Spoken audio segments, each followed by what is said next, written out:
It's gonna be hard when you're a leader yourself and you're watching somebody just run into a fire. You know, the org that has been supporting me as a content creator is really like trusting me. If I'm behind a wall, that thing's charging up, do not peek me. Tom here from EsportsGG. I'm with Timmy of 100 Thieves, just fresh off a strong performance in the first group stage games here in the ALGS Championship. Timmy, how did you find your first matches here in Japan? Insane. I mean, the arena was massive. It's like, 4,000 people. I think that's as much as what, is it Champs or LA Finals or something like that?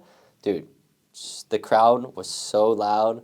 And then winning 2 games, oh, it's just the greatest feeling in the world. You're obviously back now with Design, who you played with previously and then had a little bit of a break away from. How has it been like readjusting? Was it like riding a bike where it felt like you never left off, or is it a bit of a different vibe this time? It was terrible.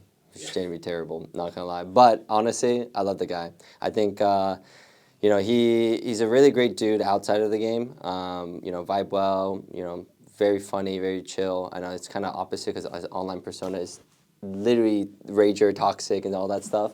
But I will say he has done a really good job at, like listening and, kind of rebuilding because, I was his co-IGL at first, and then I learned from him kind of how to play that style of like his IGLing, and then when I went to Moist, I learned under Waltzy, and I kind of just took both of like the type of styles in while also obviously watching other teams and building my own IGL style. So then him trying to be accustomed to that, I'm learning at the end of the day, right? So it's like, it's gonna be hard when you're a leader yourself and you're watching somebody just run into a fire, over and over and over.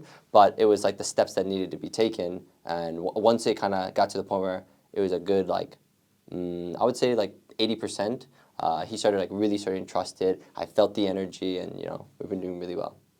I wanted to ask about your journey to becoming an IGL. Obviously, we've seen you take that like way back when you played with a Prizzy and Wig in the Pro League, and you stepped into that co-IGL role for like a year or two, and now you're back IGLing.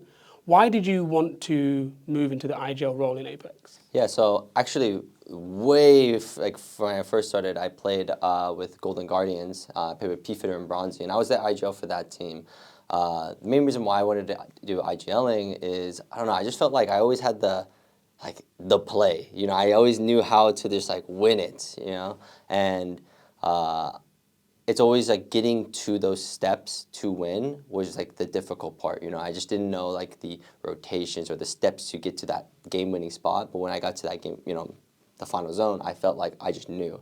So that's why I always wanted to be the IGL, and I just needed people to trust me, and that was my very first team.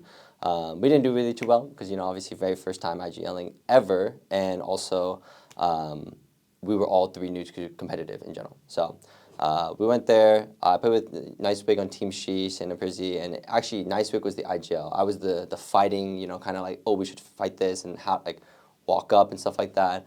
But yeah, we had a little bit of clashing too, kind of like me and Dez, because I just feel like I have really good plays, and I'm always willing to learn and try new things when I feel like some people are just a little too textbook. Like, oh, we got to play here, we got to wait here. It's like, no, like, why don't we try to, play outside and see if we can get an extra couple kills. Oh, we died. Oh, that's my bad, guys. But at least we know, you know what I mean? And yeah, I just felt like I really wanted this role, especially when I was playing on Team Moist, because when I was playing Crypto, I felt like I was just leading the team just as much as Waltzy was in moments, because I literally like surveillance drone from the sky, and I just like knew when playing in my next team, I wanted to be like the voice because I felt like I have the strengths to do it. People will watch this and they might play themselves and maybe want to move into IGLing, maybe when the Challenger Circuit preseason qualifiers come round. What advice would you give to someone who wants to transition into IGLing, even just in ranked? Don't do it. Real. No, but it's a lot of work. I mean, I feel like the biggest tips I could always say is just genuinely watching other people. I've been somebody, not in just an IGL aspect, but even if I played like other games like Valorant or like, just like CSGO or just any type of game, I've always watched a way a person like plays a combo, and I'm like, okay, I'm gonna try that combo, right? And then, copy it, and then now try to advance it even further.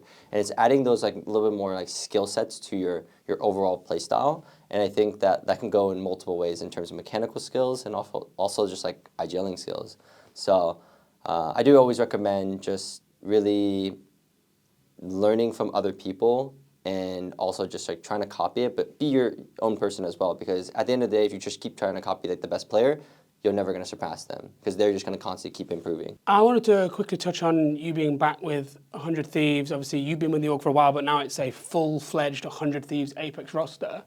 What is it like to have an organization like that that's kind of put its faith in you to build a team around you and to get back into Apex, essentially because they want to work with you? It's been awesome. You know, before they had a team and they eventually dropped out, and every single time, even with the dojo, I immediately went to them first. I'm like, yo, like, what's up, you know? And, you know, it was just never the right moment or right time for them, and that's all good, you know? I was totally okay with, you know, being orgless and then eventually getting signed with other orgs. They were really supportive for that.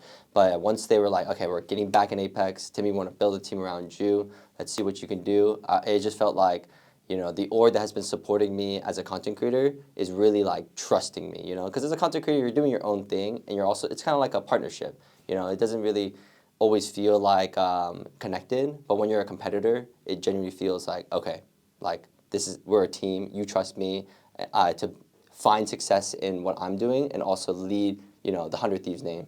So really cool.